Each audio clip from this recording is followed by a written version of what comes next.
محب وطن کمانڈوز کی ایک سنسنی خیز داستان جو دفاعی وطن کے ساتھ ساتھ وادی کشمیر کو بھارتی درندگی سے بچانے کے لیے پچھلی 7 دہائیوں سے مسلسل دشمن کے سینے پر مونگ دل رہے ہیں۔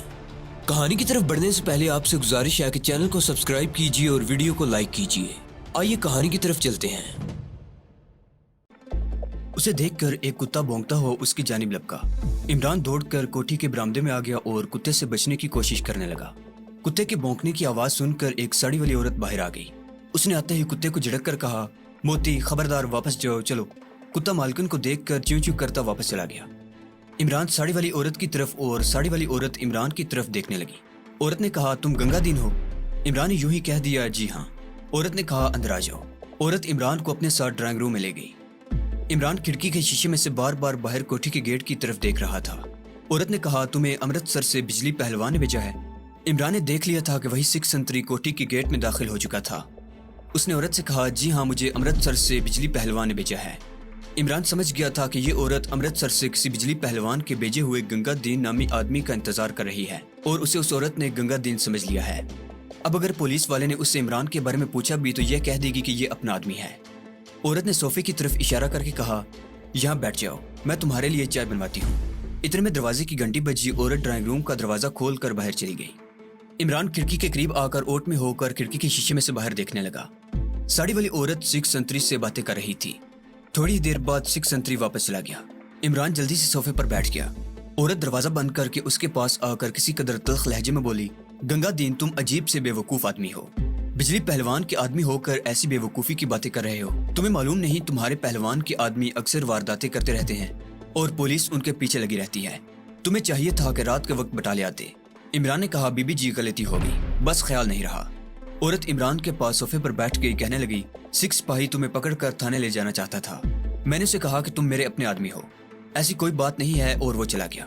ویسے بھی یہاں کی پولیس مجھے جانتی ہے اور میں نے تمہارے بجلی پہلوان کی طرح ان کا ماہواری بتہ لگا رکھا ہے۔ عورت نے نوکر کو آواز دی۔ ایک پہلوان قسم کا نوکر اندر آ گیا۔ عورت نے کہا، بنسی چائے لاؤ۔ نوکر چلا گیا۔ عورت کی عمر زیادہ نہیں تھی، 30 اور 35 کے درمیان ہوگی۔ رنگ گورا تھا، بال بڑی خوبصورتی سے بنائے ہوئے تھے، خود بھی اچھے نین نقش والی تھی۔ آنکھوں کے گرد ہلکے تھے جنہیں چھپانے کے لیے اس نے بڑا گہرا میک اپ کر رکھا تھا۔ عمران فوراً سمجھ گیا کہ یہاں غلط قسم کے کام ہوتے ہیں، لیکن وہاں وہ محفوظ ضرور ہو گیا تھا۔ شام کا اندھیرا چھا گیا تھا۔ اس وقت عمران کو پٹھان کوٹ جموں والی کوئی لاری بھی نہیں مل سکتی تھی۔ یہ عورت اسے گنگا دین سمجھ بیٹھی تھی اور اس کا انتظار بھی کر رہی تھی۔ ظاہر ہے گنگا دین کے ساتھ اسے کوئی بڑا اہم کام ہوگا اور عمران گنگا دین کے روپ میں اس کے ہاں ایک رات ضرور بسر کر سکتا تھا۔ دل میں عمران خدا کی قدرت پر حیران ہو رہا تھا کہ اگر وہ چاہے تو اپنے بندے کو بچانے کے لیے غیب سے کیسے کیسے اسباب پیدا کر دیتا ہے۔ عورت بجلی پہلوان کے بارے میں باتیں کرتی رہی۔ پھر اس نے مسکراتے ہوئے عمران سے پوچھا، پہلوان جی کی کملا بائی کا کیا حال ہے؟ آپ بھی ان کے پاس ہی ہے کہ چلی گئی ہے؟ عمران نے یوں ہی کہہ دیا، نہیں جی، کملا بائی پہلوان جی کے پاس ہی ہے۔ عورت نے پرس میں سے سگریٹ نکال کر سلگا لیا۔ نوکر ٹرے میں چائے کی 2 پیالیاں رکھ کر چلا گیا۔ عورت نے عمران سے کہا، چائے پیو۔ وہ خود بھی چائے پینے لگی۔ پھر اس نے عمران کی طرف غور سے دیکھتے ہوئے کہا، گنگا دین، بجلی پہلوان نے تمہیں سب کچھ بتا دیا ہوگا۔ تمہارے کام کے 20,000 روپے طے ہوئے ہیں۔ 10,000 روپے میں نے بجلی پہلوان کو پہنچا دیے تھے، انہوں نے تمہیں دے دی ہوں گے۔ عمران نے کہہ دیا، جی ہاں بی بی جی، مجھے مل گئے ہیں۔ اب وہاں اپنے آپ کو پکا گنگا دین ہی ظاہر کرنا چاہتا تھا، صرف اسی صورت میں وہ وہاں رات بسر کر سکتا تھا۔ عورت نے کہا، 10,000 روپے تمہیں کام ختم ہونے کے بعد میرا ڈرائیور اسی وقت دے دے گا، سمجھ گئے ہو؟ جی ہاں، سمجھ گیا ہوں۔ عمران سوچ رہا تھا کہ ایسا کون سا کام گنگا دین نے کرنا تھا جس کا معاوضہ 20,000 روپے طے ہوا ہے۔ بجلی پہلوان بھی کوئی امرتسر کا مشہور جرائم پیشہ بدماش ہوگا اور یہ عورت بھی اسی ٹائپ کی لگتی تھی۔ عورت نے سگریٹ کا کش لگا کر کہا، میرا ڈرائیور صبح صبح تمہیں گاڑی میں بٹھا کر پٹھان کوٹ لے جائے گا، وہ تمہیں سیٹھ ملکھا رام کی کوٹھی دکھا دے گا۔ میرا ڈرائیور تمہیں ایک بری ہوئی کلاشن کوف بھی دے دے گا جسے تم نے اپنی قمیض کے اندر چھپایا ہوا ہوگا۔ تم سیٹھ ملکھا رام کی کوٹھی کے گیٹ سے ذرا آگے کسی جگہ چھپ کر گات لگا کر بیٹھ جاؤ گے۔ ملکھا رام دن کے 10 اور 10:30 بجے کے درمیان کار میں سوار ہو کر اپنی فیکٹری کی طرف جاتا ہے۔ جیسے ہی اس کی گاڑی کوٹھی سے نکل کر تمہارے قریب پہنچے گی، تم سامنے آ کر اس پر اندھا دھند گولیاں برسانی شروع کر دو گے۔ یاد رکھنا، سیٹھ کو قتل کرنا ضروری ہے۔ اگر وہ قتل نہ ہوا تو تمہیں دی ہوئی ساری رقم ہم واپس لے لیں گے۔ کیا تم ایسا کر سکو گے؟ عمران اب سب کچھ سمجھ گیا تھا اور اس نے یہ بھی سوچ لیا تھا کہ پٹھان کوٹ پہنچ کر اسے کیا کرنا ہوگا۔ وہ دل میں خدا کی قدرت پر حیران تھا کہ اس نے اسے پٹھان کوٹ پہنچانے کا کیسا انتظام کیا ہے۔ عمران نے کہا، آپ فکر ہی نہ کریں جی، یہ تو میرے بائیں ہاتھ کا کام ہے اور میرا نشانہ بڑا ٹھیک ہے۔ عورت نے مسکراتے ہوئے کہا، بجلی پہلوان نے بھی مجھے تمہارے بارے میں یہی کہا تھا کہ گنگا دین 7 قتل کر چکا ہے۔ اب تم کھانا کھا لو پھر سو جانا، صبح تمہیں بہت جلدی اٹھنا ہوگا، میرا ڈرائیور تمہیں جگا دے گا۔ اس کے بعد وہ عورت چلی گئی۔ عمران نے ڈرائنگ روم کا جائزہ لیا۔ خوب سجا ہوا کمرہ تھا، دیواروں پر نیم اریاں عورتوں کی تصویریں بھی لگی تھیں اور کارنس کے اوپر کرشن کی مورتی بھی رکھی ہوئی تھی۔ نوکر بنسی کھانا لے آیا۔ عمران کو خوب بھوک لگ رہی تھی، اس نے کھانا کھایا۔ نوکر بنسی نے کہا، میرے ساتھ آ جاؤ۔ وہ اسے کوٹھی کے ایک چھوٹے سے کمرے میں لے گیا جہاں پلنگ پر بستر لگا تھا۔ نوکر بنسی چلا گیا۔ عمران جوتے اتار کر بستر پر لیٹ گیا۔ چھت کا پنکھا اس نے نہیں چلایا تھا کیونکہ راتیں خنک ہو گئی تھیں۔ امرتسر سے بٹالے تک پیدل چل کر آیا تھا۔ لیٹنے کی تھوڑی دیر بعد ہی وہ گہری نیند سو گیا۔ سورج نکلنے سے پہلے پہلے نوکر بنسی نے آ کر عمران کو جگا دیا، بولا تیار ہو جاؤ، ڈرائیور تمہیں لینے آ گیا ہے۔ عمران جلدی سے اٹھا۔ غسل خانے میں جا کر اس نے منہ ہاتھ دھویا۔ باہر نکلا تو بنسی چائے کی پیالی میز پر رکھ گیا تھا۔ عمران نے جلدی جلدی چائے پی اور ڈرائنگ روم میں آ گیا۔ وہاں ایک بڑی بڑی مونچھوں والا باری برکم آدمی کھیس کی بکل مارے بیٹھا سگریٹ کے کش لگا رہا تھا۔ اس نے عمران کی طرف دیکھ کر کہا، تمہارا نام؟ عمران نے کہا، گنگا دین۔ ڈرائیور نے کہا، میں رام سنگھ ڈرائیور ہوں، میرے ساتھ آ جاؤ۔ عمران اس کے ساتھ ڈرائنگ روم سے نکل کر کوٹھی کے چھوٹے سے سین میں آ گیا۔ وہاں گہرے رنگ کی ماروتی کار کھڑی تھی۔ ڈرائیور نے عمران کو اپنی ساتھ والی سیٹ پر بٹھا لیا اور گاڑی سٹارٹ کرتے ہوئے بولا، راستے میں ایک جگہ سڑک خراب ہے مگر فکر نہ کرو، ہم وقت پر پٹھان کوٹ پہنچ جائیں گے۔ اور گاڑی کوٹھی کے سین سے نکل کر پچھلے پہر کے ملگجی اندھیرے میں سڑک پر آ کر ایک طرف روانہ ہو گئی۔ عمران کو اس بات کی خوشی ہو رہی تھی کہ وہ پولیس کی نگاہوں سے بچ کر پٹھان کوٹ پہنچ جائے گا۔